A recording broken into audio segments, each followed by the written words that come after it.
말씀은요, 열왕기 하에 있는 말씀입니다. 열왕기 하 14장 23절부터 29절까지 구약성경 열왕기 하 14장 23절부터 29절까지의 말씀, 이 시간 말씀 봉독하고 또 말씀으로 은혜 나누는 시간 갖도록 하겠습니다. 제가 읽습니다.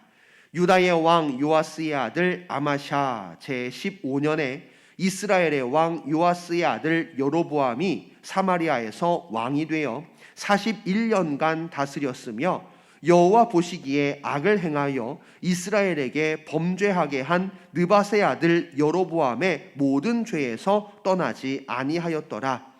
이스라엘의 하나님 여호와께서 그의 종 가드헤벨 아미떼의 아들 선지자 요나를 통하여 하신 말씀과 같이 여로보암이 이스라엘 영토를 회복하되 하맛 어귀에서부터 아라바 바닷까지 하였으니 이는 여호와께서 이스라엘의 고난이 심하여 매인자도 없고 노인자도 없고 이스라엘을 도울 자도 없음을 보셨고 여호와께서 또 이스라엘의 이름을 천하에서 없이 하겠다고도 아니하셨으므로 요아스의 아들 여로보암의 손으로 구원하심이었더라. 여로보암이 남은 사적과 모든 행한 일과 쌓은 업적과 다메섹을 회복한 일과 이전에 유다에 속하였던 하맛을 이스라엘에 돌린 일은 이스라엘 왕 역대지략에 기록되지 아니하였느냐? 여로보암이 그의 조상 이스라엘 왕들과 함께 자고 그의 아들 스가랴가 대신하여 왕이 되니라. 아멘. 열왕기 하 14장 23절부터 29절까지 말씀 함께 읽었습니다. 우리가 오늘 말씀 함께 나누면서 하나님을 떠난 성공에 대해서 이야기를 나누어 보려고 하는데요. 자, 우리 말씀 보시기에 앞서서 먼저 옆 사람과 반갑게 인사하는 시간 가졌으면 좋겠습니다. 주님의 이름으로 환영하고 축복합니다. 주님의 이름으로 환영하고 축복합니다. 주님의 이름으로 환영하고 축복합니다. 우리 각 처소에서 예배를 드리시는 성도님들도 주님의 이름으로 환영하고 축복합니다. 자, 우리 한 번 더 인사하시겠습니다. 성도님은 그리스도의 향기이십니다. 인사합니다. 성도님은 그리스도의 향기이십니다. 성도님은 그리스도의 향기이십니다. 성도님께서는 그리스도의 향기 되십니다. 할렐루야. 자, 오늘 하나님을 떠난 성공이라고 하는 제목으로 이야기를 나누어 볼 건데, 성공은 성공이에요. 네, 성공은 성공이에요. 많은 사람들이 꿈꾸고 또 추구하는 바, 많은 사람들이 이루고 싶고 또 그렇게 되고 싶은 성공에 대해서 이야기를 나눌 건데, 그 성공에 대하여 이야기를 나누되 여러 가지 성공이 있을 수도 있어요. 뭐 뛰어난 성공이 있을 수도 있고, 뭐 그럭저럭한 성공이 있을 수도 있고, 남들에게 본이 될 만한 성공이 있을 수도 있고, 그다지 부럽지 않은 성공이 있을 수도 있습니다. 여러 가지 카테고리로 구분되어질 수 있을 텐데, 그 중에서도 오늘 우리가 보고자 하는 카테고리, 성공의 앞에 무엇이, 어떤 말이 붙는가? 오늘 말씀의 제목 말씀드렸다시피 하나님을 떠난 성공이에요. 성공이 아닌 건 아닌 것 같은데 그렇다고 성공이라고 볼 수 있느냐? 자, 오늘 말씀 함께 나누면서 한번 판단해 보시면 좋겠고요. 과연 우리가 추구해야 할 바, 우리가 가야 할 길이 어디에 있는가? 우리가 오늘 말씀을 통해서 분별했으면 좋겠고요. 깨달았으면 좋겠고요. 우리 성도 여러분들께서 분별되고 깨달은 그 말씀을 따라서 은혜의 길 걸어가실 수 있게 되어지기를 간절히 축원합니다. 자, 오늘 말씀에 등장하는 인물은 누구냐? 바로 여로보암이라고 하는 인물입니다. 여로보암이라고 하는 인물이에요. 자, 23절 말씀에서도 나오고 24절 말씀에서도 여로보암이라고 하는 이름이 두 번 등장을 하는데 같은 인물은 아닙니다. 자, 24절 말씀에서 등장하는 느밧의 아들 여로보암, 이 인물부터 잠깐 언급하고 지나간다라고 한다면 느밧의 아들 여로보암 24절 말씀에 등장하고 있는 이 인물은 누구냐면 바로 북이스라엘의 초대왕입니다. 여러분들 오해하시면 안 돼요. 이스라엘 전체의 초대왕이라고 하면 사울을 이야기할 수 있겠고요. 이스라엘의 초대왕이 아니라 사울 다음에 다윗 다음에 솔로몬 이후에 북이스라엘과 남유다로 나누어지잖아요.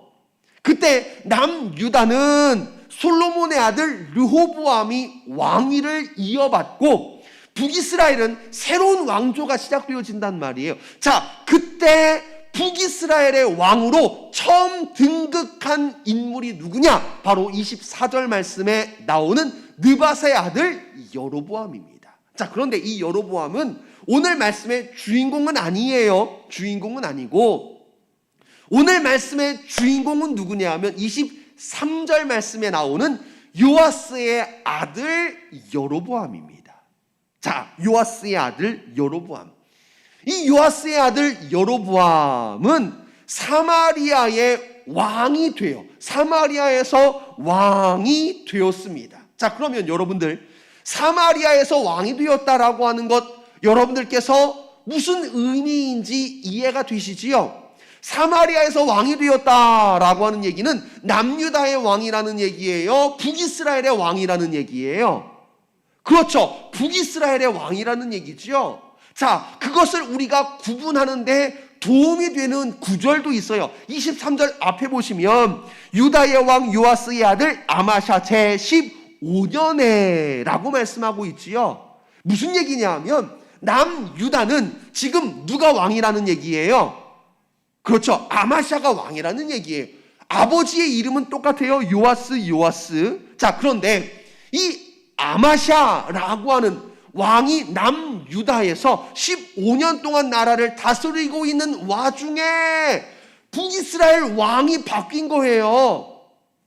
북이스라엘의 왕이었던 요아스가 죽고 그 아들이었던 누가 왕이 된 거예요? 여로보암이 왕이 된 거예요. 자, 그래서 여로보암이 왕이 되어서 마지막 23절 후반까지 보시면 몇 년 동안 나라를 다스렸더라?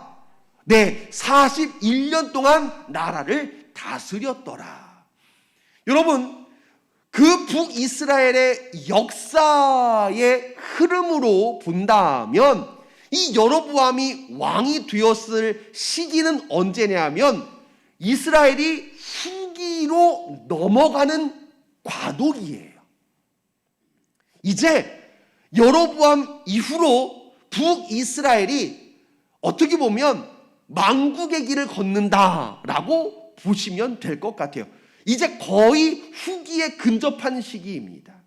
자, 북이스라엘이 후기에 근접하였다라고 하면 아마 여러분들 상상이 되실 것 같아요. 그림이 그려지실 것 같아요. 아, 이제 곧 나라가 흔들리고 고난과 고생길 속에서 북이스라엘이 곧 와해되기 직전이겠구나 라고 여러분들께서 상상하기 쉬우실 텐데요. 오늘 말씀에서 보시면 우리의 상상과는 전혀 다른 이야기가 전개되어집니다.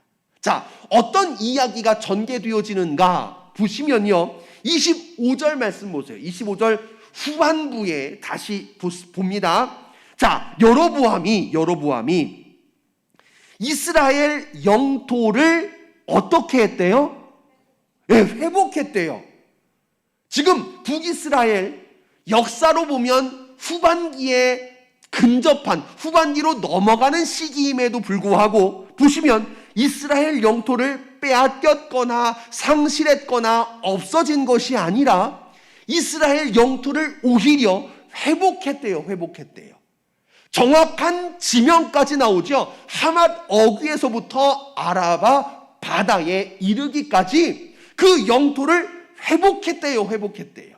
자, 한 번만 나오는 것이 아니라 28절 말씀 보세요. 28절 말씀 보시면 여로보암의 남은 사적과 모든 행한 일과 쌓은 업적과, 자, 기억하세요. 쌓은 업적과 그리고 뒤에 뭐라고 나오느냐 하면 다메섹을 어떻게 했대요? 회복했대요.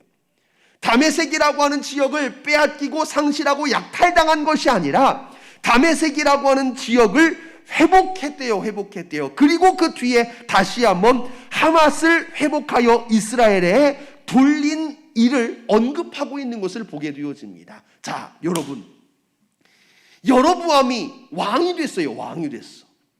여로보암이 왕이 되어가지고 41년 동안 나라를 다스리는데, 북이스라엘 역사로 보게 되어지면 후기, 이제 곧 나라가 망할 시기가, 나라가 무너져서 북이스라엘이라고 하는 이름이 없어질 때가 다가오고 있음에도 불구하고 여로보암이 나라를 다스리던 시기, 그 시기에 어떤 일이 일어났느냐? 약탈당하고 빼앗기고 없어지고 고난과 고생 속에서 살아간 것이 아니라 우리의 상상과는 달리 놀랍게도요, 하맛에서 아라바 바다까지 그리고 다메섹이라고 하는 지역을 오히려 빼앗긴 것이 아니라 회복하되, 그냥 무주공산 아무도 없기 때문에 여기 우리 땅 깃발 꽂은 게 아니에요. 아까 기억하시라 그랬지요. 여로보암에 대하여 이야기할 때에 남은 사적과 모든 행한 일과 싸운 업적. 다시 말씀을 드리면 이 영토를 회복하는 데 있어서 여로보암이요 굉장히 여러 차례 전쟁을 치렀다는 얘기예요. 전투와 전쟁 속에서 패배했으면 나라를, 영토를 회복할 수 있었겠어요? 아니란 말이지요. 전쟁과 전투 속에서 여로보암은요 승리한 거예요. 승리함으로 말미암아 나라를 더 확장시키고 영토를 회복함으로 말미암아 더 넓은 땅을 차지하게 되었더라라고 하는 말씀입니다.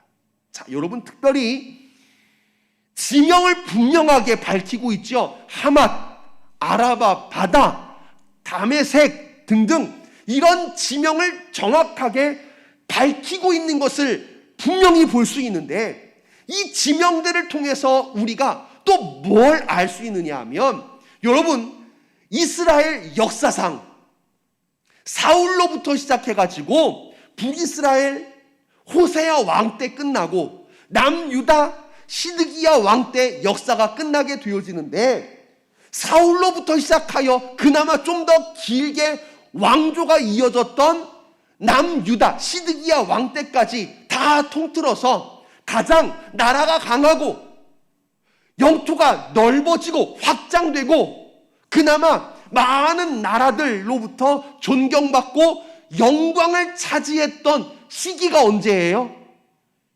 그렇죠. 다윗 시대라고 볼 수 있겠어요. 다윗과 그나마 조금 더 확장한다라고 한다면 솔로몬 시대. 네. 다윗과 솔로몬 시대가 그나마 영토도 확장하고 힘도 강하고 부강함으로 말미암아 많은 나라들로부터 영광을 받던 그런 시기라고 볼 수가 있습니다.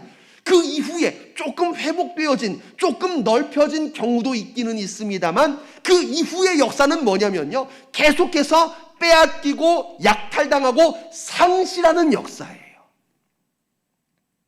다윗과 솔로몬 시대 가장 힘이 뻗쳤던 시기라고 한다면, 다윗과 솔로몬 이 역사가 끝나고 나고 그 시대가 끝나고 나서는 계속해서 축소, 상실, 약탈, 빼앗기는 역사가 반복되어지고 있는 것을 보게 되어집니다.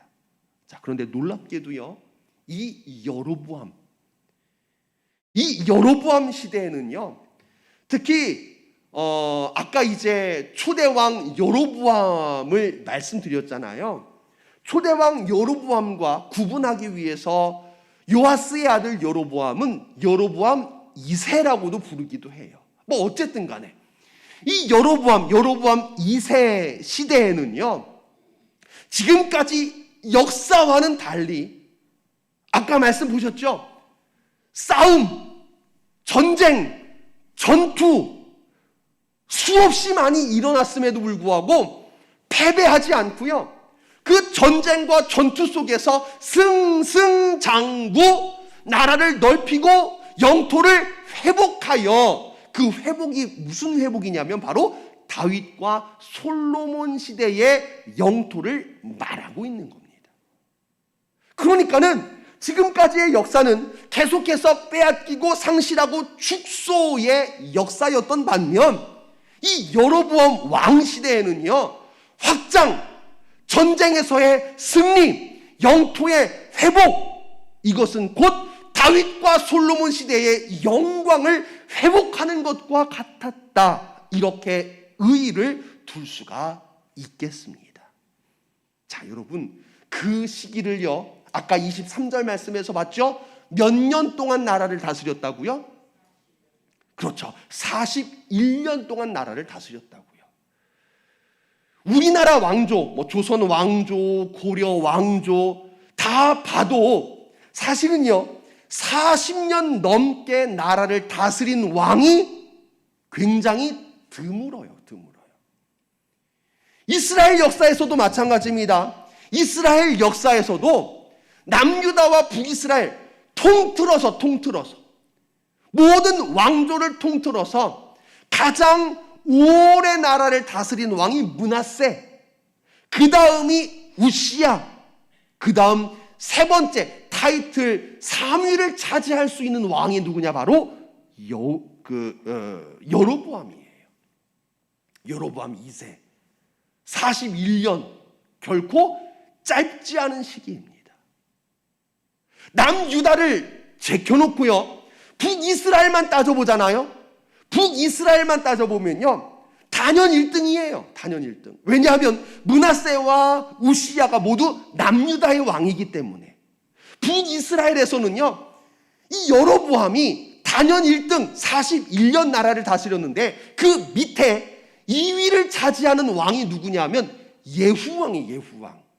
근데 그 예후왕은요, 몇 년 나라를 다스리느냐 하면 28년 나라를 다스립니다. 28년. 그러니까는 2위 예후 28년 나라를 다스린 왕과 비교해봐도요, 41년 월등히 오랜 기간 나라를 다스렸다는 얘기예요. 자, 그런데 방금 우리가 함께 봤죠? 41년 동안 나라를 긴 시간 다스리는 가운데에 힘없이 비리비리하게 그저 그렇게 굶어 죽기 직전에 그런 나라를 다스린 것이 아니라 승승장구, 전쟁과 전투에서 승리하고 나라의 영토를 회복하고 확장하고 그 힘으로 말미암아 다윗과 솔로몬 시대의 영광을 회복한 시기, 그 시기를 다스린 왕, 그게 바로 누구라고요? 여로보암이라는 얘기예요. 여로보암.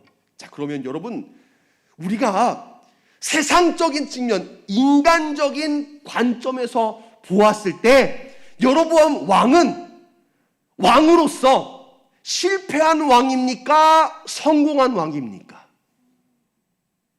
아니, 인간적인 관점에서 세상적인 주관으로 놓고 보았을 때 41년 나라를 다스렸고요, 41년 동안 그저 그렇게 비리비리한 게 아니라 남 나라 눈치 보면서 어떻게 그냥 연명하듯이 왕노릇한 것이 아니라 41년 나라를 다스리면서 나라에 힘이 있고 부강하고 그 힘으로 영토를 회복하고 확장하고 가장 위대한 왕이라고 할 수 있는 다윗과 솔로몬 시대의 영광을 회복한 여로보암.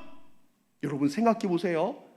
이 여로보암, 세상적인 관점에서 볼 때 성공한 왕이라고 부를 수 있겠습니까? 실패한 왕이라고 봐야 되겠습니까? 그렇죠. 성공한 왕입니다. 성공한 왕이에요. 성공한 왕. 자, 그런데 오늘 말씀의 제목에 이 여로보암의 관점이 다 들어있어요.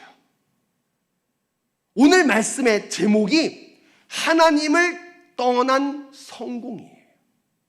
이 여로보암 왕은요, 분명 세상의 관점에서 보았을 때에 성공한 왕이라고 부를 수밖에 없는 그런 위치에 있다 할 수 있겠습니다. 자, 그런데 이 성공한 것처럼 보이는 여로보암, 그 앞에 뭐가 붙어요? 하나님을 떠났어요. 하나님을 떠났다라고 볼 수밖에 없는 게 뭐냐면, 자, 24절 말씀입니다. 문제의 24절. 성경에 특별히 열왕기상, 열왕기하, 열왕기서에서 보게 되어지면 어떤 왕이 등장을 하잖아요. 새롭게 왕위에 오르게 되어지면 그 다음에 그 왕에 대한 총평이 나와요. 총평. 총평이 나오는데 오늘 여로보암의 왕위에 등극한 이후의 총평 어떻게 나오느냐? 24절을 보시면 여호와께서 보시기에 무엇을 행하여? 악을 행하여 이스라엘에게 범죄하게 한 느밧의 아들 여로보암의 모든 죄에서 어떻게 아니하였더라? 떠나지 아니하였더라. 자, 죄에서 떠나지 아니하였더라 라고 하는 얘기는 죄와 가까이 있었다는 얘기죠. 죄 가운데 살았다는 얘기죠. 악을 행하여 죄에서 떠나지 아니하였더라. 죄 가운데, 죄와 가까이 있었다라고 하는 얘기예요. 자, 여러분, 이 죄를 떠나지 아니하였더라 라고 하는 얘기는요, 거꾸로 얘기하면 무슨 얘기가 되느냐 하면 하나님을 떠났더라는 얘기예요. 하나님을 떠났다는 얘기예요. 이 공식을 여러분들 우리가 좀 이해할 필요가 있을 것 같은데, 하나님을 떠났다가 죄와 가깝다, 뭐 이건 장담 못할 수도 있어요. 하나님을 떠났어도 뭐 법 없이도 사는 사람이 있을 수 있으니까 하나님을 떠났다가 죄와 가깝다, 이거는 공식이 성립한다, 이건 말할 수 없을 수도 있어요. 그런데 이건 분명한 거예요. 뭐가 분명하냐? 죄와 가깝다는 하나님을 떠났다라고 말할 수밖에 없는 거예요. 왜? 하나님은 거룩하신 분이기 때문에. 하나님은 거룩한 분이기 때문에 하나님과 죄를 같이 가깝게 둘 수는 없어요. 가깝게 살아갈 수는 없어요. 죄와 가깝다, 죄를 떠나지 아니하였다라고 하는 얘기는 하나님으로부터는 하나님을 떠났다, 하나님과는 가깝지 않다의 공식을 분명하게 말씀드릴 수밖에 없다는 얘기예요. 자, 그런데 오늘 여로보암 보세요. 악을 행하여 모든 죄에서 떠나지 아니하였더라. 방금 말씀드린 공식에 대입해 보면 결국 여로보암은요, 죄에서 떠나지 아니하였더라, 죄와 가까웠더라, 결국 하나님으로부터는 하나님을 떠나서 하나님과 가깝지 않았다라고 하는 말씀입니다. 우리가 상식적으로 생각해 보면요, 참 말이 안 되는 것 같아요. 하나님을 떠났고 악을 행하여 죄 가운데 거하였으면 성공하면 안 될 것 같잖아요. 승승장구하면 안 될 것 같잖아요. 자, 우리가 단적으로 생각해 볼 수 있는 인물이 누구냐면 삼손이에요. 삼손. 자, 여러분들 삼손 보세요. 그나마 하나님의 말씀에 그래도 순종하여 하나님의 말씀을 어기지 않고 머리카락을 지켰을 때에는 그래도 삼손에게 하나님께서 주신 힘이 있어요, 없어요? 있어요. 막 그 힘 가지고 블레셋 사람들하고 막 성문짝 떼가지고 싸우고 낙타 턱뼈 가지고 싸우고 막 이기잖아요. 그가 어떻게 살았든지 어쨌든 하나님의 말씀 최후의 보루, 머리카락을 지켰을 때에는 그에게 하나님께서 주신 힘이 충만했던 것을 볼 수 있습니다. 자, 그런데 그 마지막 보루였던 머리카락까지도 상실하게 되어졌을 때, 결국 하나님의 말씀을 온전히 어기고 그가 죄를 짓고 하나님으로부터 멀어졌을 때 삼손 어떻게 되어집니까? 그가 발휘하던 힘마저도 사라져버렸어요.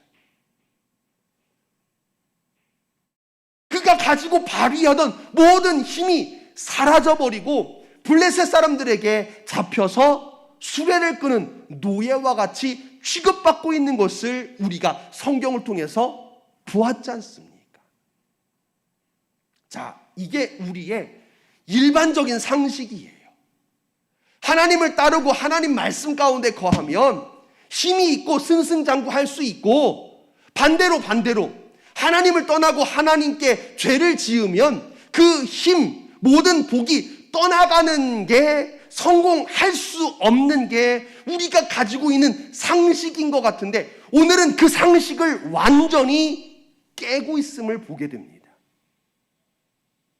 분명히 봤어요. 악을 행하여 죄로부터 떠나지 아니하였어요. 거꾸로 말하면 하나님을 떠나서 하나님과 멀어졌어요. 하나님의 말씀을 따르지 않았어요. 자, 그러면 성공할 수 없어야 함에도 불구하고 지금까지 말씀을 드린 것처럼 여로보암 어떻습니까? 여로보암 힘을 발휘하고 전투에서 승승장구하고 잃어버렸던 영토를 회복하고 다윗과 솔로몬 시대의 영광을 재현하고 있는 것을 보았습니다. 자, 그러면 이 말씀을 우리가 함께 생각해 봤으면 좋겠습니다.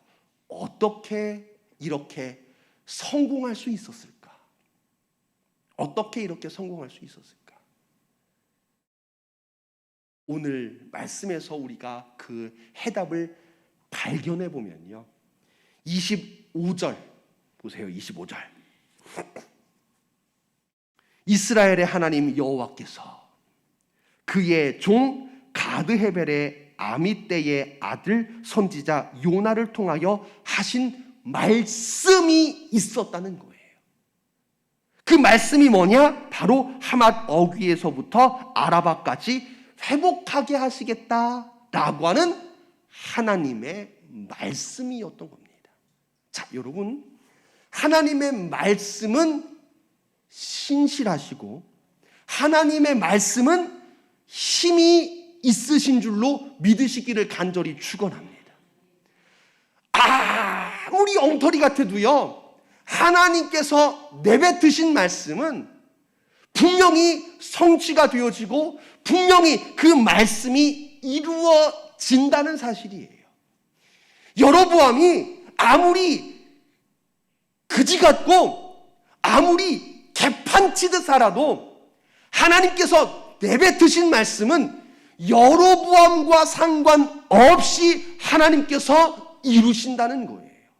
그런데 하나님께서 여로보암과 상관없이 선지자 요나에게 하신 말씀이 있어요. 그 말씀이 바로 영토 회복에 관한 말씀이었던 거예요. 자, 오늘 그 25절에 나오는 그 선지자 요나가 여러분들이 생각하시는 그 요나와 동일 인물일 거라고 봅니다. 네. 그 이유 가운데 하나는 뭐냐 하면 바로 요나의 아버지 이름이 등장을 하잖아요. 아미떼의 아들 선지자 요나. 그 요나서에서도 보게 되어지면 아미떼의 아들로 분명하게 기록이 되어지고 있고요. 그리고 시기가 이제 요나 선지자가 하나님께서 니느웨로 보내시잖아요. 그 니느웨로 보내시는데 공교롭게도 말씀에 불순종하고 배를 탔다가 풍랑을 만나가지고 바다에 빠져졌으나 물고기 뱃속에서 3일 동안 거하고 니느웨에 가서 그가 뭐 좀 불성실하더라도 하나님의 말씀을 전했을 때에 니느웨가 왕으로부터 백성에 이르기까지 죄를 뒤집어 쓰면서 회개하잖아요. 자, 그 시기와 지금 같기 때문에 아미떼의 아들 선지자 요나, 그 요나가 이 요나와 동일 인물이다라고 볼 수 있을 것 같아요. 무방합니다. 자, 어쨌든 그 요나에게 요나서에서는 이 말씀이 안 나오고 또 이 말씀에서는 요나서에 그 말씀은 기록이 없지만 그래도 동일 인물 가운데 하나님께서 하신 말씀이 뭐냐 하면 영토의 회복을 하나님께서 약속하셨다는 거예요. 그리고 또 하나 26절 말씀 보시면 여호와께서 이스라엘에 고난이 심하여 매인자도 없고 노인자도 없고 이스라엘을 도울 자도 없음을 보셨대요. 이 얘기는 무슨 얘기냐 하면 이스라엘이 너무 힘들고 어려워서 그 모습을 보시고 하나님께서 이스라엘을 불쌍히 여기셨고 긍휼히 여기셨다라고 하는 말씀입니다. 자, 여러분, 여로보암을 비롯해서 북이스라엘이 하나님을 떠나 악을 행하여 죄에서 떠나지 아니하였음에도 불구하고 일명 성공할 수 있었던 비결, 그건 뭐냐? 바로 하나님의 도우심이었음을 분명하게 발견하시고 깨닫는 성도 여러분 되시기를 간절히 축원합니다. 여로보암이 잘나서가 아니고요, 북이스라엘이 성실했기 때문이 아니에요. 자, 여러분 24절 보세요. 여호와 보시기에 악을 행하였는데 그 악을 행한 것이 이스라엘에게 범죄하게 한 느밧의 아들 여로보암과 같았대요. 결국 무슨 얘기냐면 여로보암 1세든지 2세든지 여로보암이 혼자 죄짓고 혼자 불성실하고 혼자 하나님을 떠나서 산 것이 아니라 이스라엘을 함께 무슨 얘기예요? 북이스라엘 백성들도 여로보암과 더불어서 하나님을 떠났고 악을 행하였고 죄 가운데 살았다는 얘기예요. 여로보암 시대에 어떻게 이스라엘이 승승장구 영토를 회복하고 다윗과 솔로몬의 영광을 재현할 수 있었던가? 여로보암 때문에, 북이스라엘 때문에 그들이 승승장구하였고, 혹 국제 정세를 여러분들 아신다면 아수르가 팽창해 감으로 말미암아 당시 북이스라엘의 최대 적이었던 아람이 힘을 점점 잃어가고 있었어요. 그 시기와 맞물려서 여로보암 시대에 나라를 더 확장하는데 수월할 수 있었던 거거든요. 그냥 국제정세의 그 상황이 맞았기 때문에 아니에요. 오늘 우리가 24절 26절 말씀을 통해서 함께 발견할 수 있었던 것처럼, 분명히 볼 수 있었던 것처럼 하나님의 말씀이 있었고, 그 말씀이 있기 전에 하나님께서 여로보암 북이스라엘과 상관없이 그들을 불쌍히 여기셨고 긍휼히 여기셨기에 여로보암과 북이스라엘이 승승장구 일명 성공할 수 있었던 줄로 믿습니다. 자, 그런데 이런 하나님의 도우심과 은혜에도 불구하고 여로보암과 이스라엘은 어떻게 그들이 주장했는가? 같은 시대의 선지자가 또 있어요. 누구냐면 아모스 선지자가 같은 시대의 선지자거든요. 같은 시대 선지자였던 아모스 선지자의 증언에 따르면 여로보암과 그의 주변이 이런 승승장구에 대해서 이렇게 생각하고 있었다는 거예요. 아모스 6장 13절에서 보시면 이렇게 이야기합니다. 허무한 것을 기뻐하며 이르기를 우리는 우리의 힘으로 뿔들을 취하지 아니하였느냐라고 주장했다는 거예요. 허무한 것, 그 허무한 게 뭐냐면 세상에서의 성공을 이야기하는 거예요. 세상에서의 성공, 그 허무한 것을 스스로 기뻐하며 자도 취에 빠져가지고 뭐라고 주장하느냐? 우리는 우리의 힘으로, 누구의 힘으로? 우리의 힘으로 뿔들을 취하지 아니하였느냐? 영광을 취하지 아니하였느냐? 성공을 취하지 아니하였느냐? 라고 주장했다는 거예요. 자, 여러분, 하나님을 떠난 성공, 오늘 여로보암의 전체를 규정하는 그런 이야기입니다. 하나님을 떠난 성공. 하나님을 떠나서 죄 가운데 거하면서 허망한 것, 허무한 것, 세상의 성공에 도취됐어요.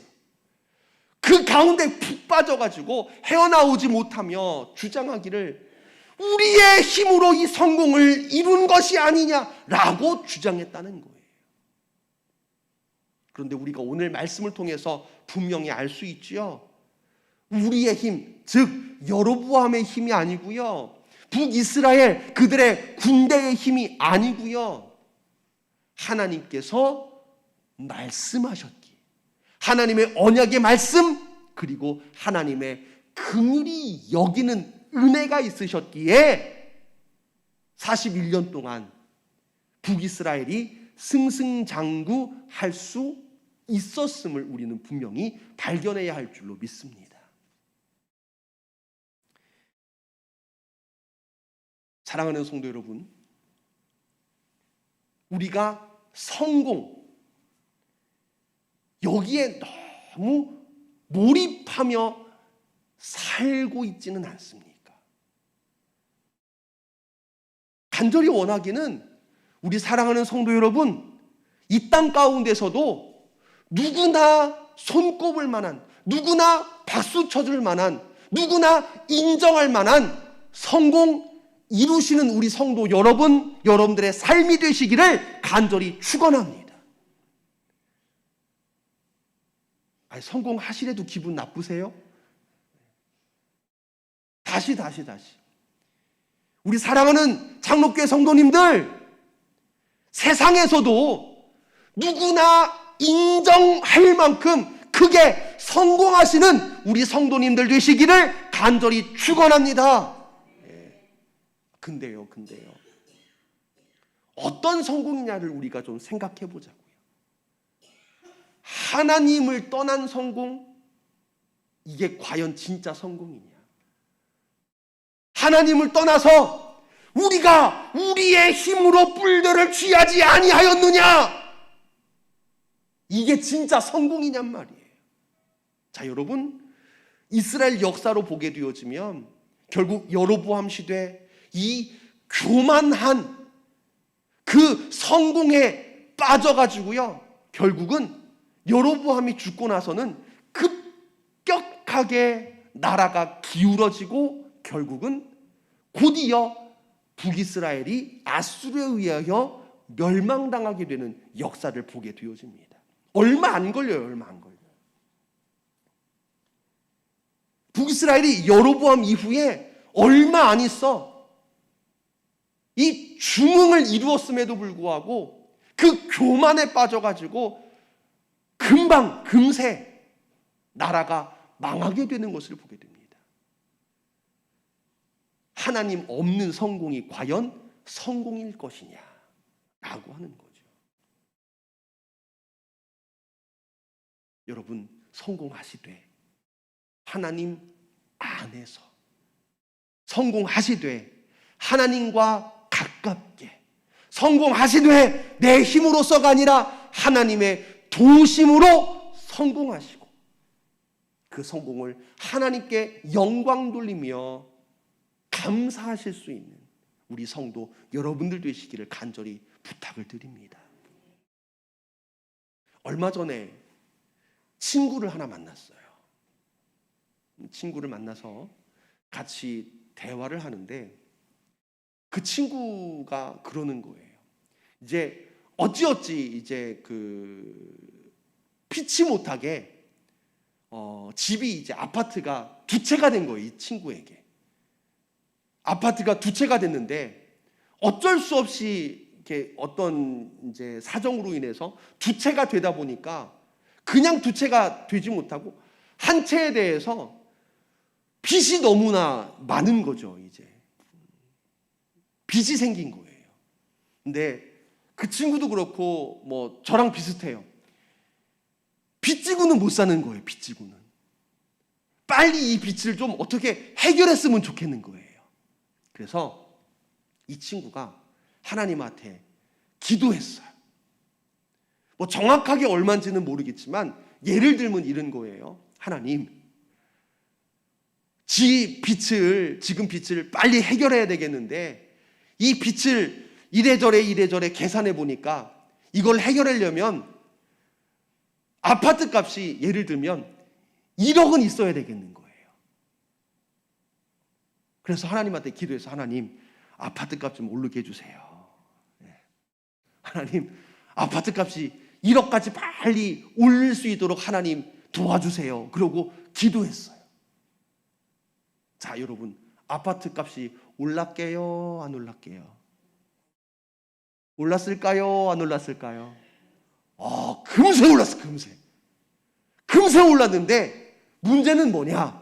금세 오르긴 올랐는데 주변 사람들이 정보로 가르쳐 주기를 말하는 정보가 막 있을 거 아니에요.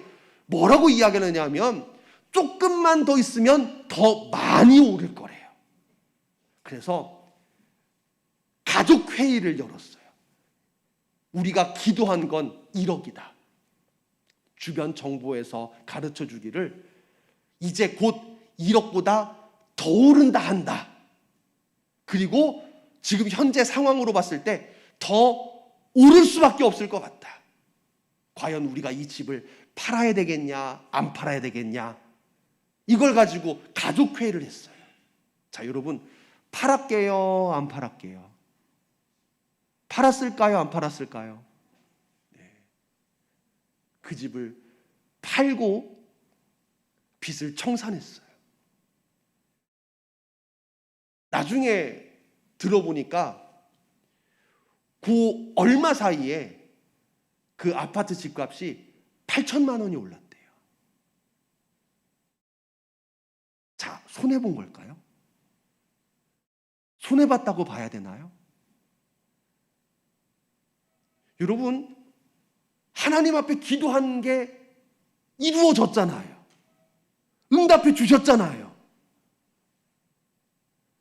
이게 더 기다리는 것이 옳으냐, 파는 것이 옳으냐, 그 문제가 아니에요. 그 문제가 아니에요.